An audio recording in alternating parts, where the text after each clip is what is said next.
जदि ये चारोटी घटना आपण घरे घटुची ताले जानी रखु निहाती भाव में आपण घरे पितृदोष अच्छे।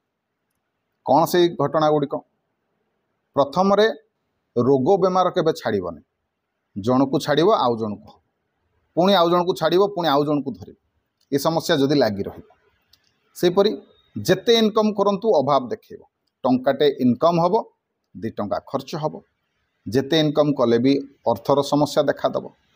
तापरटी है आपणकर पिला माने अधिक चिड़चिड़ हेबे एटा भी आपण माने लक्ष्य करेंगे। सेपरी आपण घरे अजथाटारे कली हम ये सब घटना गुड़िक घटुची जदि ताले जानी रखु आपण घरे आपण उपरे पितृदोषर समस्या रही। कौन करेंगे कौन कले से मुक्ति मिले ना आपण मैंने गया जाकि पिंडदान करें ब्रह्म कपाली करें कि तर्पण कर्म हो पिंडदान हो ये समस्त कले आमको पितृदोषर मुक्ति मिले।